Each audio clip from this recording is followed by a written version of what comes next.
Muito boa noite para você que está assistindo a gente agora pela internet, mas muito boa tarde para os que estão aqui com a gente neste culto. Que bom estarmos aqui, louvando ao Senhor juntos, dando passos cada vez mais próximos à normalidade, e é muito bom estarmos aqui, louvando ao Senhor, podendo exaltar o seu santo nome. E é assim que vamos fazer agora.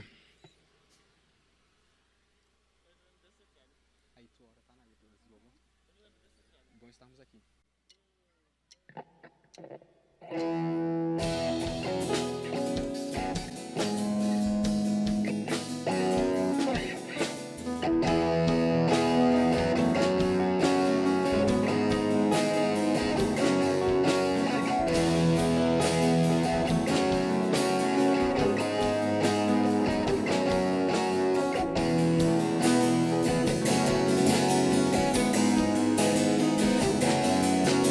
Bom estarmos aqui louvando a Deus, podendo exaltar seu santo nome.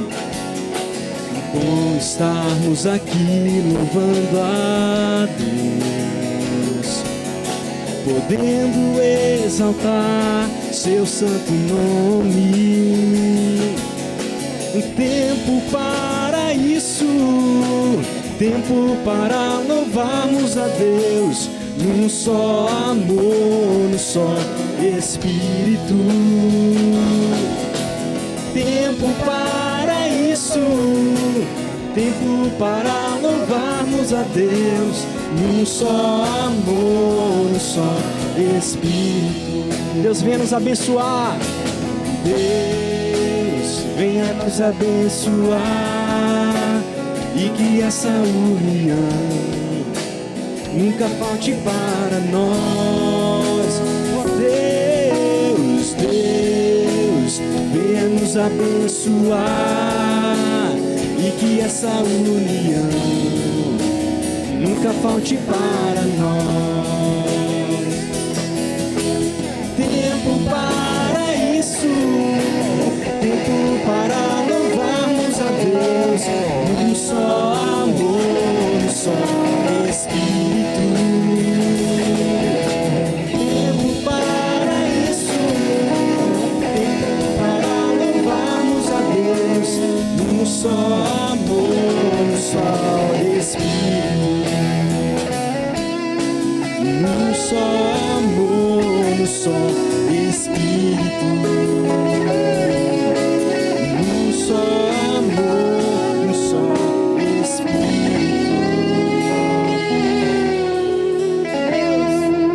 Muito obrigada, Pai. Muito obrigada, porque estamos hoje aqui reunidos no nome do Senhor Jesus, para glorificar a Ti, Deus, para honrar o Teu nome, para bendizer o Teu nome. Muito obrigada por esse espaço que é nosso. Muito obrigada pelas pessoas que estão aqui. Muito obrigada porque juntos, como irmãos, podemos glorificar e honrar o Teu nome, Deus. Que o Senhor nos abençoe hoje, que o Senhor mantenha essa alegria no nosso coração. Em nome de Jesus. Amém.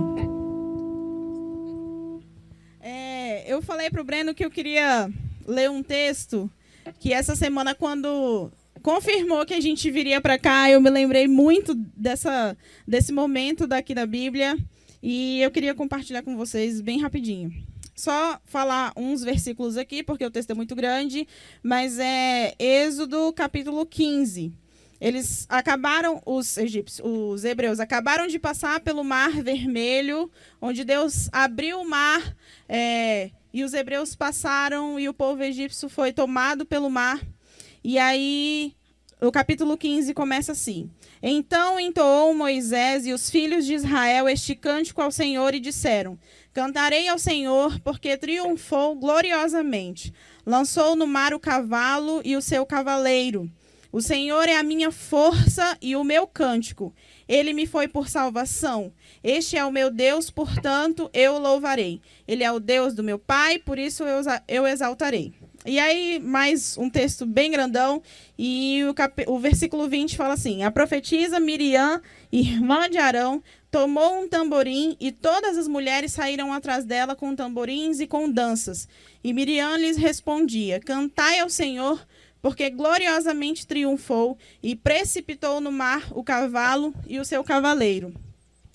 Nós não estamos numa luta contra um povo que está contra Deus, né? Mas estamos passando por um momento onde nós todos estamos aqui e a gente pode dar graças a Deus porque Ele nos manteve bem, porque até as pessoas que pegaram Covid na nossa comunidade conseguiram passar pela doença e hoje estão bem. E a gente juntos aqui, depois de tanto tempo, eu até mandei uma mensagem pro meu pai na hora que ele mandou a mensagem coletiva lá de que teria o culto. Eu só mandei um monte de carinha de coração, assim, falando que eu tava super animada, porque é uma sensação esquisita a gente estar lá na igreja gravando e não tem ninguém, e estarmos todos aqui juntos, por mais que a gente esteja separadinho, cada um em um carro, é motivo de muita alegria, é motivo de muito agradecimento ao Senhor, porque a gente está bem, porque podemos estar aqui juntos louvando ao Senhor. Então, eu gostaria muito de convidar o seu coração para hoje a gente cantar com alegria no coração e gratidão por tudo o que Ele tem feito. Amém? Senhor, muito obrigado, porque nós estamos aqui na Tua presença. Nesse momento de pandemia, a Tua presença nos visitou na nossa casa, a Tua presença nos visitou enquanto gravávamos, a Tua presença nos visita agora, enquanto estamos aqui gravando esse culto na chácara, Pai. Cremos que estamos na Tua presença e que Te louvamos porque o Senhor é.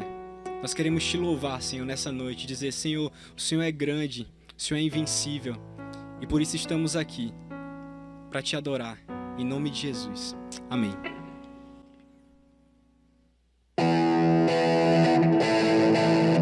Nas palmas.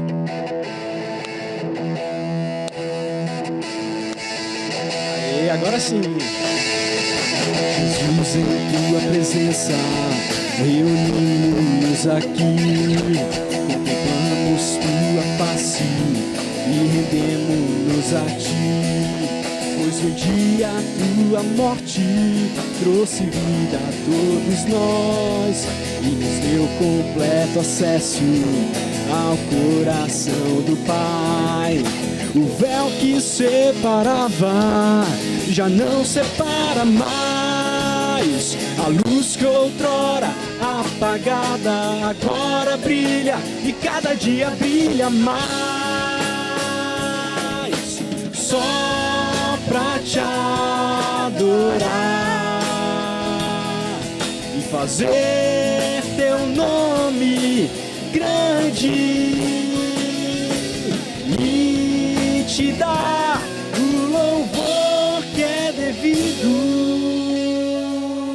Estamos nós aqui.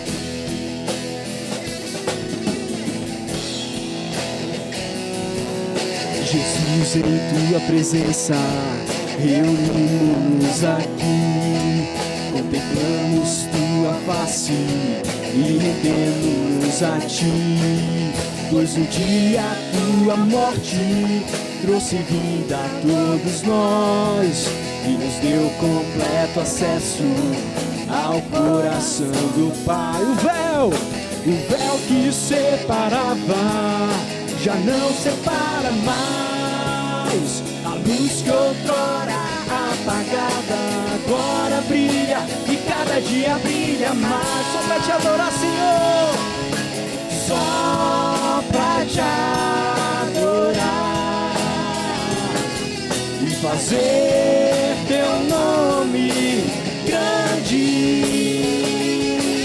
e Te dar o louvor que é devido. Estamos nós aqui, estamos nós aqui, estamos nós aqui. Amém, Senhor. Obrigado.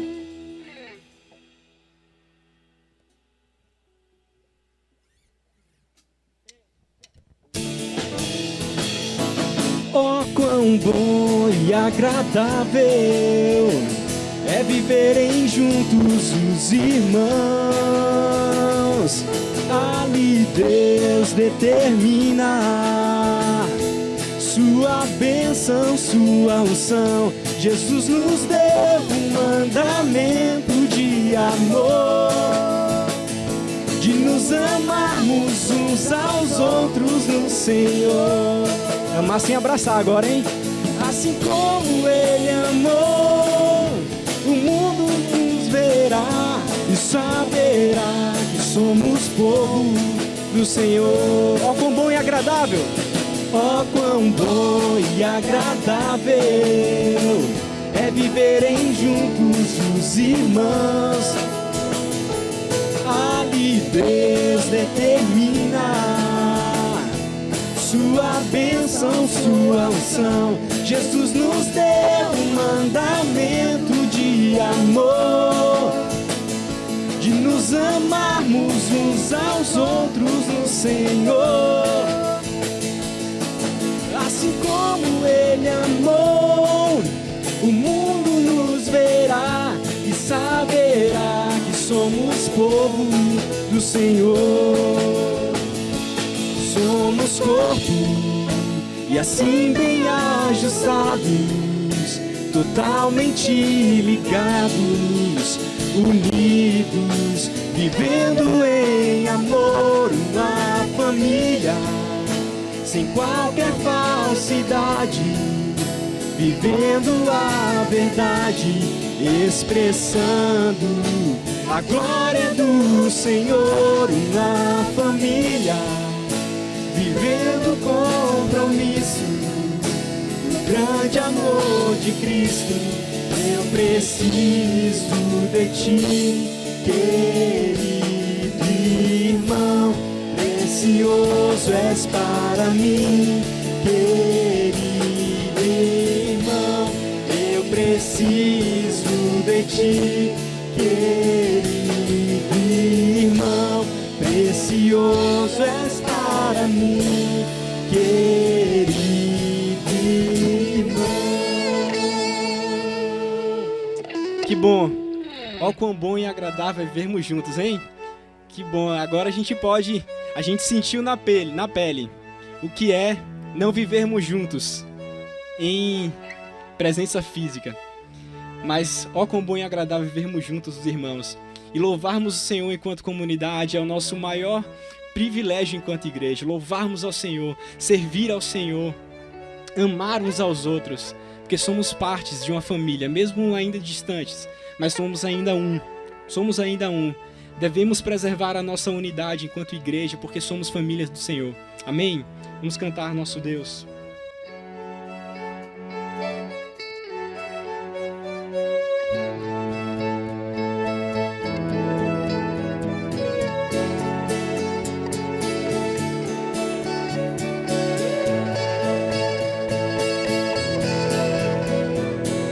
Água em vinho tornou, os olhos dos cegos abriu. Não há outro igual a Deus. Dentro da noite brilhou, das cinzas nos fez ressurgir. Não há outro igual a Deus. Deus, tu és grande, és invencível, mais elevado que qualquer outro. Tu és a cura, grande em poder, é o nosso Deus, nosso Deus.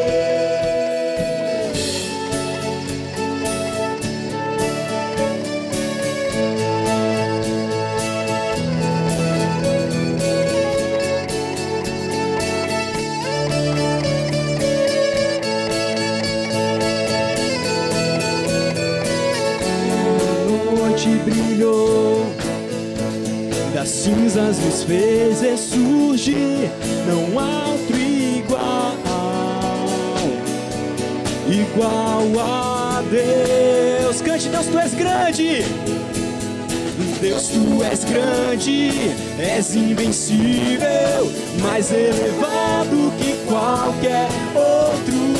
Tu és a cura, sim, Senhor. Poder, nosso Deus, nosso Deus. Deus, tu és grande, Deus, tu és grande, és invencível, mais elevado que qualquer outro. Tu és a cura, grande em poder, nosso Deus, nosso Deus. Se Deus está conosco, se Deus está conosco, quem pode nos deter? Se Deus está conosco, não há um cante bem alto. Se Deus está conosco, quem pode nos deter? Se Deus está conosco, não há o que temer. Oh, oh, oh, oh, oh, oh, oh, oh. Não há o que temer. Oh, oh, oh, oh, oh, oh, oh. Não há o que temer. Deus, tu és grande, és invencível, mais elevado que qualquer outro. Tu és a cura, grande em poder, nosso Deus, nosso Deus.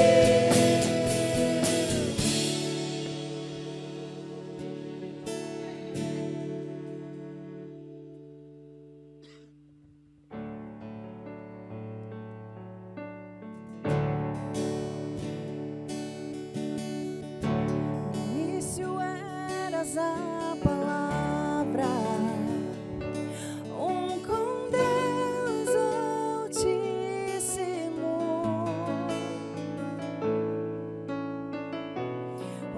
mistério de tua glória, Cristo em ti se revelou.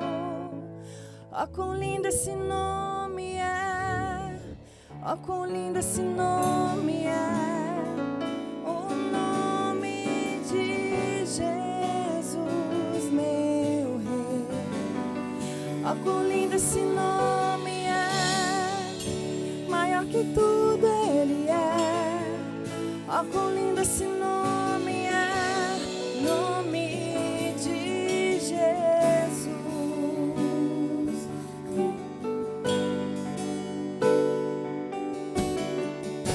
Deixou o céu para buscar-nos, veio para nos resgatar. Amor maior que meu pecado, nada vai nos separar. Ó, quão maravilhoso é, ó, quão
queremos te adorar hoje, Senhor.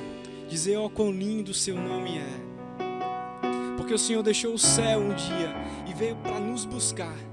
E nós somos gratos a Ti, Pai, por nos dar uma nova oportunidade de estarmos um pouco mais juntos. Nós queremos te honrar porque Teu é o reino e a glória para todos sempre. E durante esse tempo de pandemia, nada mudou em quem o Senhor é, no seu caráter. Nos ajuda a entender isso, Senhor. Nos ajuda a seguir com fé. Não deixe que a nossa fé desanime pelo que os nossos olhos veem, mas que os nossos olhos se animem por aquilo que o Senhor é, por quem o Senhor é. Porque o Senhor é lindo, o seu nome é lindo, Senhor. Nós te adoramos, em nome de Jesus. Amém. Oi, povo amado da Gileade, tudo bem? Eu sou a Grace Mota, estou passando por aqui para desejar parabéns para nós, para nossa igreja, que está completando 30 anos. Eu passei por aí,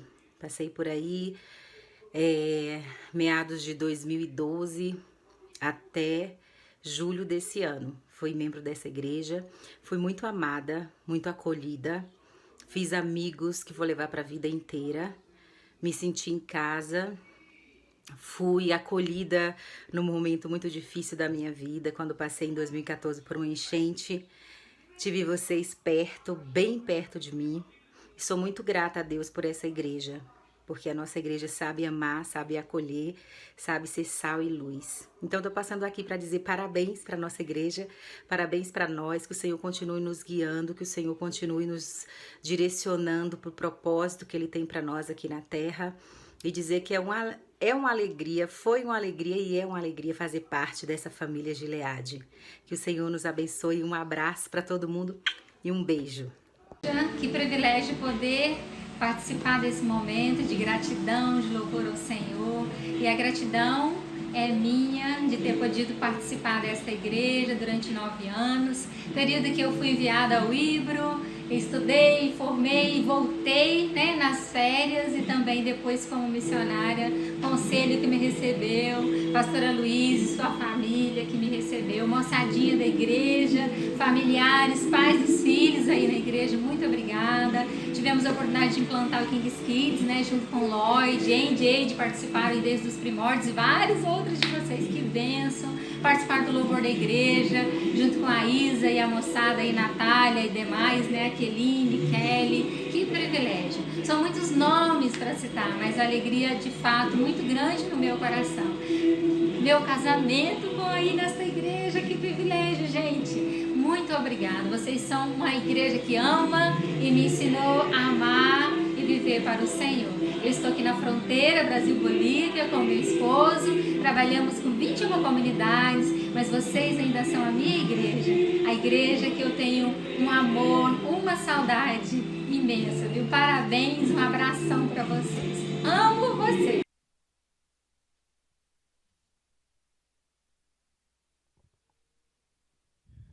Graça e paz do Senhor Jesus a todos nós, amém? Que bom que a gente está aqui, né? Que especial ver vocês, saudade de muita gente. A Nayara estava aqui com o microfone, né? E a gente pega o microfone, tem que passar o álcool, mas a gente em casa a gente tem convivido, né?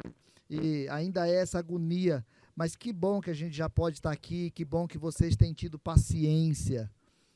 Eu acho que talvez nós sejamos a última comunidade que está sem se reunir ainda aqui em Porto Velho, pelo que vejo, né?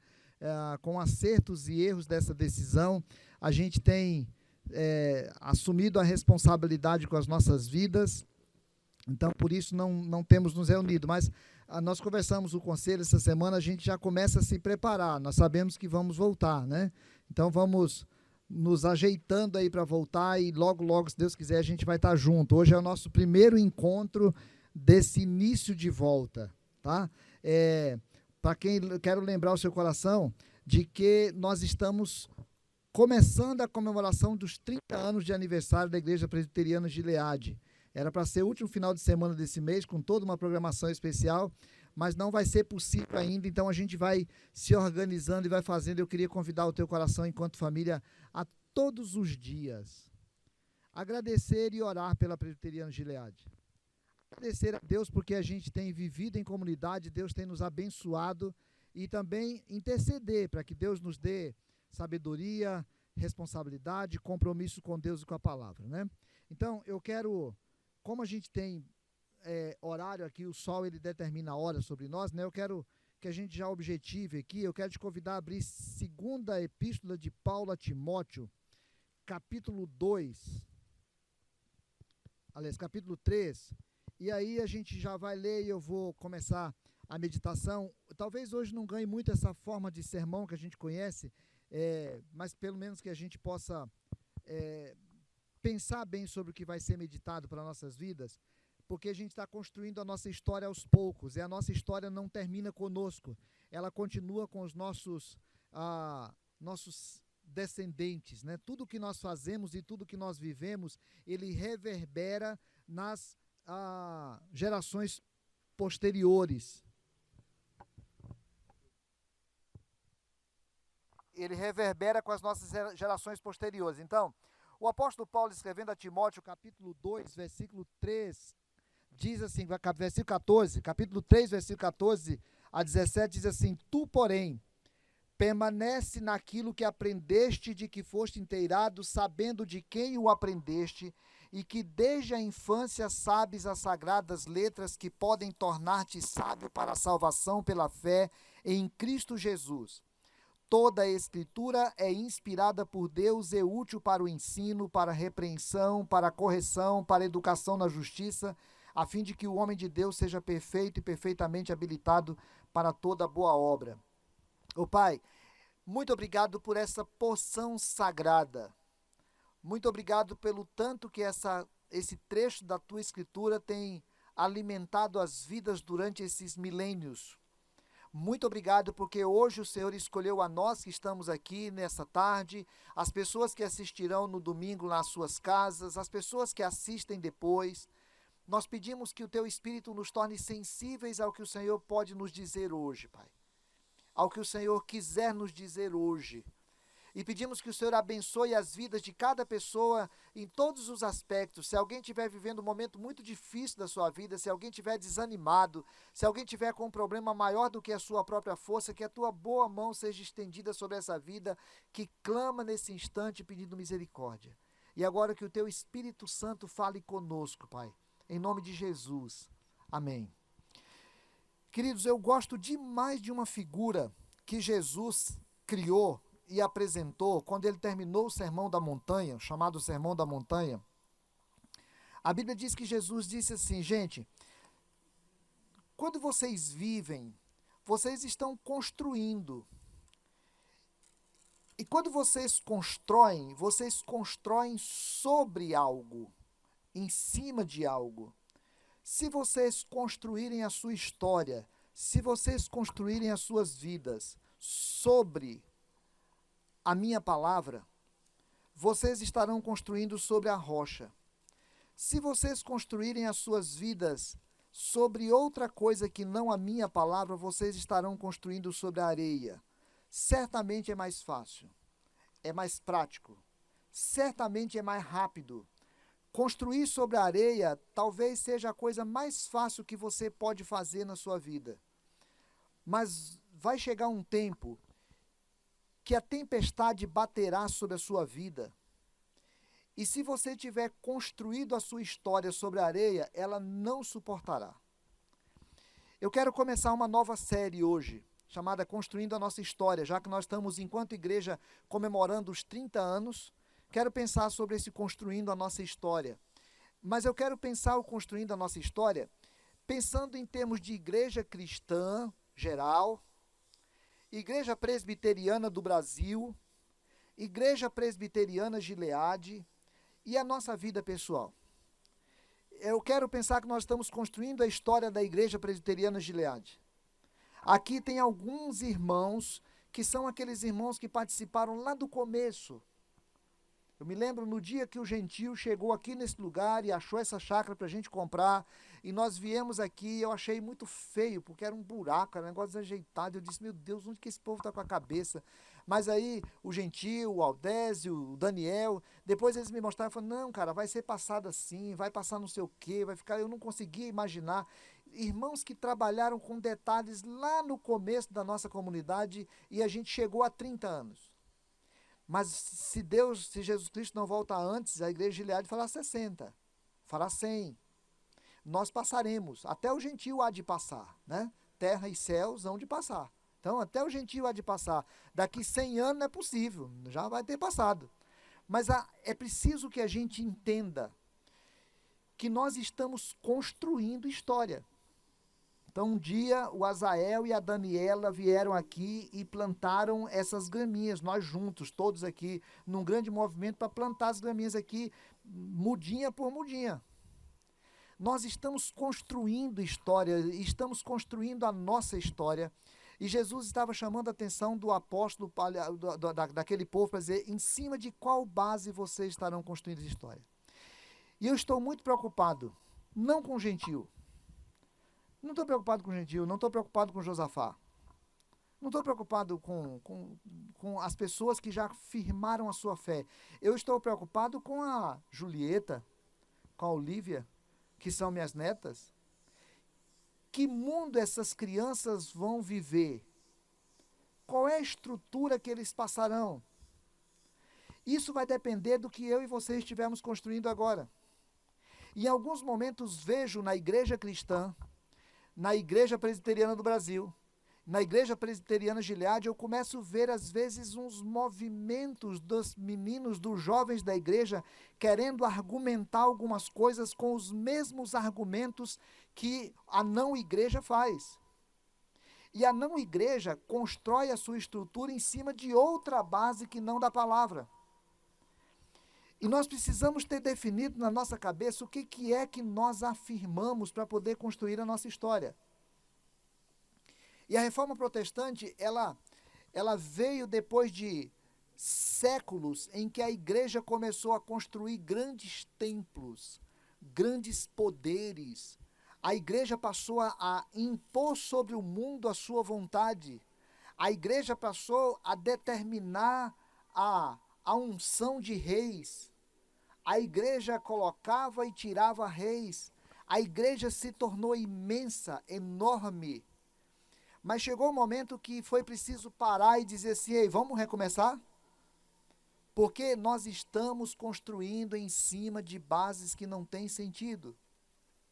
E aí foi retomado o caminho, e eles começaram a fazer algumas afirmações, os reformadores fizeram algumas afirmações, tanto Lutero, quanto Calvino, quanto outros reformadores depois, eles foram fazendo afirmações que era preciso reafirmar algumas posições lá do templo dos apóstolos, para que a igreja pudesse retomar. E aí, agora já no início do século XX, começaram a utilizar essas afirmações lá e juntaram 5 afirmações muito importantes que são chamados solas da reforma. Só a Escritura, só a fé, só Jesus, só a graça, só a Deus toda a glória. Essas afirmações elas foram feitas porque a igreja estava negando isso aos pouquinhos. E aí eu estou convidando você, amado, para que a gente possa repensar tudo isso, para poder dizer assim, eu preciso pensar sobre o que eu estou construindo a minha vida, sobre o que eu estou construindo a minha família, sobre o que eu estou ensinando as minhas filhas, as minhas netas, aos jovens da igreja, aos adolescentes da igreja. E ao mesmo tempo, os jovens e adolescentes da igreja precisam começar a questionar para tomar cuidado, porque vocês estão dentro de vocês estão imersos dentro de uma realidade filosófica que está ensinando outra coisa que não aquilo que é a palavra de Deus para o nosso coração. Então, a gente sabe o que nós queremos ser. Nós queremos ser uma igreja evangelística que leva pessoas a Jesus, ou que leva Jesus às pessoas. Nós queremos ser uma igreja aberta, com um culto mais aberto. Nós queremos ser uma igreja mais moderna. Eu acho até que nós demos uma fechadinha nos últimos anos. Nós queremos ser uma igreja mais aberta para que os jovens, os adolescentes da igreja encontrem espaço. Nós queremos ser. Nós queremos ser uma igreja que ama integralmente. Nós queremos ser. Nós queremos ser uma igreja que tem uma visão mais aberta com relação a algumas coisas. Nós queremos ser. Mas nós precisamos assumir o compromisso de nos construirmos e de criarmos base para que a próxima geração na igreja chegue e encontre um ambiente onde nós acreditamos que estamos construídos sob essas 5 bases. E hoje nós estamos pensando sobre essa igreja que entende que a Bíblia, e aí eu quero convidar a nova geração, até que não está presente hoje aqui, mas vai assistir o culto amanhã, vai assistir depois. Nova geração, entenda isso. Nós vamos ser uma igreja aberta. Nós queremos ser uma igreja moderna. Nós queremos apontar para o futuro. Mas nós queremos nos constituir, em primeiro lugar, sob a palavra de Deus. A palavra de Deus vai continuar sendo a nossa única regra de fé e de prática. Os conceitos que determinarão a nossa vida, os conceitos que determinarão o nosso jeito de fazer culto, os conceitos que determinarão a nossa base missionária, os conceitos que determinarão nossas escolhas, elas precisam ser submetidos à palavra de Deus. Não são os concílios de qualquer igreja, e também da Igreja Presbiteriana do Brasil.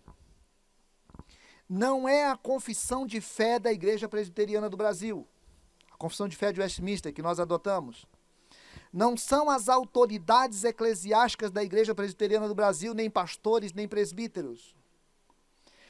Todas essas instituições são muito importantes para nós, mas elas serão submetidas à palavra de Deus e elas só serão obedecidas enquanto elas forem fiéis às Escrituras Sagradas. Mas também não seremos dirigidos pelo que a universidade pensa. Também não seremos dirigidos pelo que o humanismo secular pensa. Também não seremos dirigidos pelo que a cultura desse tempo pensa. Também não seremos dirigidos porque no passado a igreja já teve que encarar o evolucionismo, teve que encarar o racionalismo, teve que encarar o iluminismo, teve que encarar tantos ismos que passaram por aí, o comunismo. Nós estamos tendo que encarar o capitalismo com todas as suas doenças também. Nós tivemos que encarar tudo isso. E o que manteve a igreja firme é essa decisão de construir a sua história sobre a palavra de Deus. E o apóstolo Paulo faz uma observação muito importante para o Timóteo, que deve ser a nossa informação, a nossa observação. Porque ele diz assim: Timóteo, eu vou falar uma coisa para você. Eu admiro você, porque você tem seguido de perto o meu ensino, o meu procedimento. Lá no versículo 10, ele fala: eu olho para você, eu entendo que você tem procedido assim. Agora eu vou te falar mais. Permanece naquilo que você aprendeu. A palavra do Paulo para o Timóteo era essa assim: Timóteo, permanece no que você aprendeu. Então era preciso que o Timóteo já entendesse que alguém ensinou para ele. E ele diz assim: permanece naquilo que aprendeste, de que fosse inteirado, sabendo de quem o aprendeste e que desde a infância sabes as sagradas letras. Timóteo tinha sido ensinado pela avó e pela mãe. A palavra aqui, quando diz desde a infância, não é a infância como eu que comecei a aprender com 7 anos. A infância, que é a palavra original aqui, é bebezinho. O Timóteo começou a aprender desde bebezinho. Aprendeu o quê? O que a academia ateniense pensava sobre a vida? Aprender o que os epicureus pensavam sobre a vida? Aprender as sagradas escrituras. Eram as escrituras que foram a base sobre a qual a vida de Timóteo foi construída. É a escritura que deve ser a base de ensinamento da igreja até hoje. E o ensinamento da palavra de Deus, ela passa para nós primeiro, para nós aprendermos quem é Deus. Quem é Deus? Deus é o Senhor da história, irmãos. Deus é o Senhor da história, não tem outro Senhor, não tem outro conceito, não tem outra verdade, não tem outra situação a quem nós nos submetemos. Quem somos nós? Nós somos pecadores. Pecadores. Separados da glória de Deus por causa do nosso pecado. Resgatados na cruz por Jesus Cristo, Filho de Deus, Jesus de Nazaré, morreu naquela cruz por causa de nós, porque nos amou e nos deu a condição de sermos feitos e chamados filhos de Deus. Chamados agora para poder adequar toda a nossa vida a essa verdade, e é essa verdade que o apóstolo Paulo diz assim: você sabe que essas coisas podem te tornar sábio para a salvação em fé em Cristo Jesus. A salvação não é apenas ir para o céu.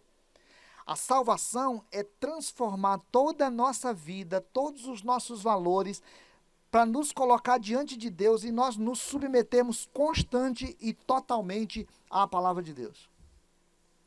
Então, quando eu entendo que a Bíblia diz que eu fui salvo em Jesus, eu fui colocado de novo para me submeter totalmente a Jesus. E todo mundo que me conhece sabe disso. Eu tenho profundas dificuldades com algumas afirmações bíblicas. Acho algumas coisas da Bíblia muito difícil para poder acreditar até. Mas eu entendi que a Bíblia é a palavra de Deus. E eu sou o pecador que fui trazido de novo à presença do Pai, e eu vou me submeter totalmente à palavra de Deus, assim como quando Pedro diz para Jesus assim: sob a tua palavra lançarei a rede. Eu estou dizendo para o Senhor: Senhor, sob a tua palavra eu quero viver, sob a tua palavra eu quero criar família, sob a tua palavra eu quero ensinar minhas filhas, sob a tua palavra eu vou abrir mão de qualquer conceito meu, quando esse conceito for contrário a alguma coisa da tua palavra. Por isso Paulo diz para Timóteo: Timóteo, permanece. Eu entendo que você tem vivido, agora permanece. Essa é uma palavra para nós, irmãos, líderes de igreja, presbíteros, presentes e futuros. Permaneçamos na palavra. Terra e céus poderão passar, mas a palavra de Deus não passará. Então permaneçamos sob a palavra. Dizer para os pais: pais, permaneçam na palavra. Não imaginem que os confrontos com a fé estão acontecendo há 20 anos, eles estão acontecendo há 2000 anos. E o que tem sustentado a igreja é a palavra. Então, cuidado para você não fraquejar por causa do momento. Cuidado para você não fraquejar e começar a abrir mão de conceitos da palavra para se adequar à cultura desse tempo, às verdades ditas por esse tempo. A palavra do apóstolo Timóteo é uma palavra que serve para a igreja de Jesus, para a igreja presbiteriana do Brasil, para a igreja presbiteriana de Gileade, para a minha vida, para a sua vida enquanto pai, enquanto líder de igreja, mas para você, jovem, há 50, 70 anos, nós estávamos caindo no ridículo, porque o evolucionismo se impôs com tanto poder. Agora, entre eles estão rachando, entre os teóricos da evolução, eles estão rachando, porque eles estão começando a ver que as coisas não são como eles afirmavam também. Tenha paciência. E aí pega a palavra do apóstolo Paulo a Timóteo: permaneça naquilo que aprenderam.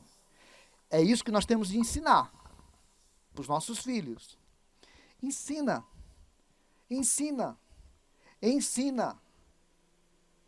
E aí, a luta depois é: permaneça no que aprenderam. Segunda coisa que o apóstolo chama a atenção nossa é que você possa entender a relevância da palavra de Deus para o seu dia a dia. Toda a escritura sagrada. O apóstolo Paulo, quando escreve isso, ele está pensando muito no Velho Testamento, porque ele não sabia nem que ele estava escrevendo Bíblia, né? E haviam outros escritos, outras escrituras lá, mas Paulo está se referindo àquelas escrituras que Jesus usou, que ele usava enquanto fariseu, que eram a lei e os profetas. E ele está dizendo assim: todos os escritos sagrados, eles são úteis para a sua vida. Eles são úteis para o seu dia a dia.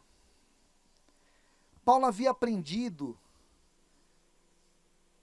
que a palavra é lâmpada para os pés e luz para o caminho. Paulo havia aprendido que a lei e os profetas deviam conduzir a história dele. Paulo havia aprendido que Jesus viveu e dizia assim: para que se cumprisse as escrituras, aconteceu assim, assim, assado. Paulo aprendeu que a palavra de Deus era a que devia conduzir a sua vida, a sua existência, e ele ficou encantado com os bereanos, porque quando ele pregava, ele viu que os bereanos iam lá conferir nas escrituras para poder saber se aquilo era daquele jeito mesmo. Paulo tinha entendido que a vida da gente precisa ser conduzida pela Escritura, e ele diz assim: toda Escritura inspirada é útil para o ensino, é ela quem vai ensinar as coisas de Deus, a verdade de Deus. Eu preciso aprender a buscar na palavra de Deus o ensino para tudo na minha vida. Tem coisa que a Bíblia não trata, e aquilo que a Bíblia não trata eu vou procurar saber em outro lugar. Mas tudo que eu souber lá, eu vou ter que voltar na palavra para saber qual é o direcionamento espiritual que Deus me dá naquela palavra. E se aquilo que acontece é contrário à palavra, eu vou submeter a palavra, porque a Escritura é que me ensina todas as coisas. Ela é útil para o ensino. Ela é útil para a repreensão. É ela quem diz para mim. É ela quem aponta o caminho. Essa palavra é uma palavra difícil até no original lá, porque ela traz uma palavra de que ela chama atenção, às vezes duramente, para dizer: ei, você está errando o caminho. Aí diz assim: e ela é útil para a correção.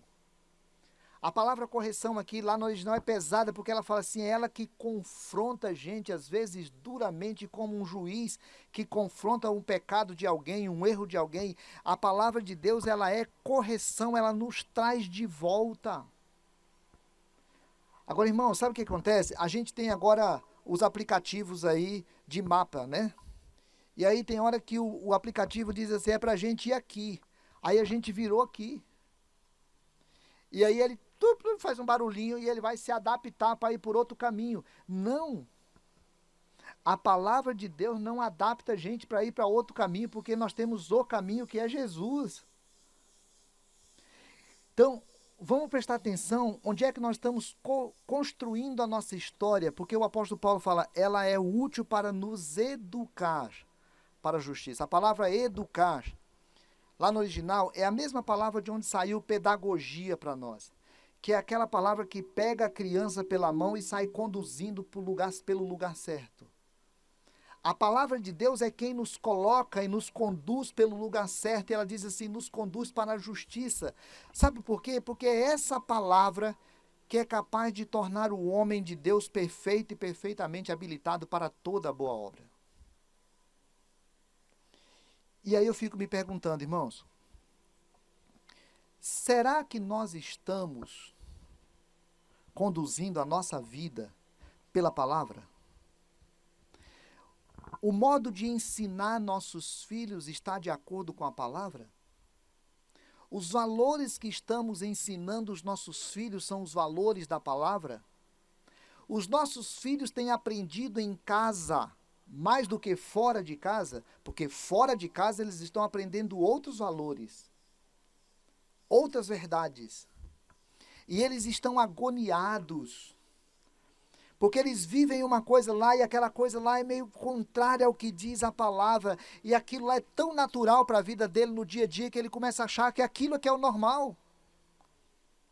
Então, a igreja, aliás, eu quero abrir um parêntese aqui, né? Para observar o trabalho que a missionária está fazendo, num cuidado minucioso com o trabalho com as crianças, dedicado com as crianças. E eu pedindo para os pais: preste atenção, porque assim, cada um de nós tem responsabilidade, a igreja tem responsabilidade, os pais têm a sua responsabilidade, né? Trabalho minucioso com as crianças, a igreja precisa gastar dinheiro, gastar tempo, investir no ensinamento aos filhos. Mas os pais precisam gastar dinheiro, gastar tempo, conversar, ensinar, andando pelo caminho, sentado, onde for. Onde tiver, vai inculcando na cabeça a palavra de Deus para o filho, porque esses meninos e meninas estão sendo violentamente confrontados com valores e práticas que nada tem a ver com a palavra de Deus. Então nós estamos construindo a história da nossa família, a história da nossa igreja, a nossa própria história. E é preciso que a gente pare para repensar qual é a autoridade básica sobre a nossa vida.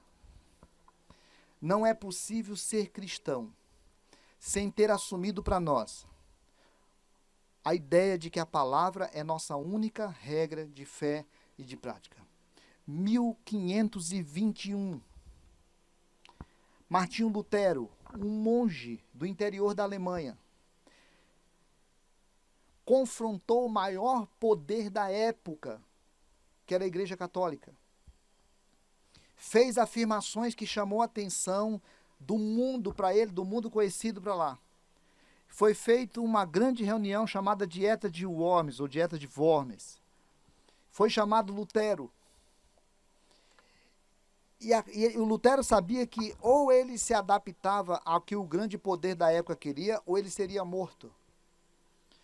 E diante do imperador, e diante do concílio, ele diz assim: a não ser que seja convencido pelo testemunho da Escritura ou por argumentos evidentes, pois não acredito nem no Papa, nem nos concílios exclusivamente, visto que está claro que os mesmos erraram muitas vezes e contradisseram a si mesmos. A minha convicção vem das Escrituras a que me reporto e minha consciência está presa à palavra de Deus. No outro instante, ele diz assim: contra todos os pais da igreja, contra a arte e a palavra de todos os anjos, seres humanos e do diabo, levanto a Escritura e o Evangelho. Aí estou, aí sou impertinente, aí me vanglorio e digo: a palavra de Deus me é superior a tudo.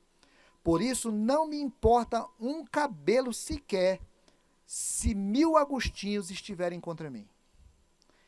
Eu não estou preocupado com quem está contra mim, seja quem for. Agostinho era o grande pai da igreja do século IV, o grande teólogo da igreja, e aí a igreja reporta-se a Agostinho em algumas coisas para poder se contrapor a Lutero. Lutero diz: eu não quero nem saber quem está contra mim, eu quero estar fiel à palavra de Deus. Irmãos, nós somos convidados a construirmos a nossa vida e a nossa história sobre a palavra de Deus. E aí Jesus diz assim: há tempestades que vêm sobre a sua vida, querido. Se você tiver vida centrada na palavra, você vai suportar. Há tempestades que virão sobre a sua família. Se a sua vida estiver construída na palavra, ela vai suportar. Há circunstâncias que virão sobre a sua geração, sobre as gerações posteriores. Você vai morrer e vai deixar uma história na cabeça de filhos e netos, na cabeça dos novos presbíteros que virão amanhã na igreja. E nós estamos fazendo isso hoje. Quem é a autoridade máxima sobre o seu conceito, sobre a sua vida, sobre a sua história? Fique fiel à Escritura e deixa a tempestade bater. Fique fiel à Escritura e deixe a tempestade bater. E daqui a 10 anos, 20 anos, você vai olhar para trás e vai dizer: valeu a pena. E se você tiver morrido, o seu filho vai olhar e vai lá dizer assim: valeu a pena. E se nós já tivermos todos ido, eles não vão se lembrar de nós, mas eles estarão caminhando no caminho que nós preparamos para ele. Vamos construir a nossa história sobre a palavra de Deus? A palavra de Deus determina sobre a tua vida? Você muda de conceito pela palavra de Deus?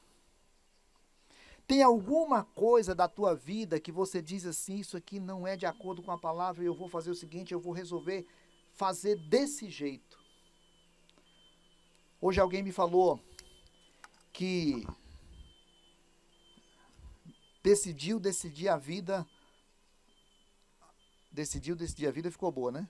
Decidiu algumas coisas da sua vida pelo prazer, por fazer aquilo que sabia que não era muito certo, e aí dizendo que depois não era feliz, e aí depois falando sobre os problemas com a igreja, e mais tarde eu conversei com essa pessoa, porque eu fiquei falando assim, você sabe que às vezes que você decidiu viver a sua vida longe da palavra, só deu problema para ti.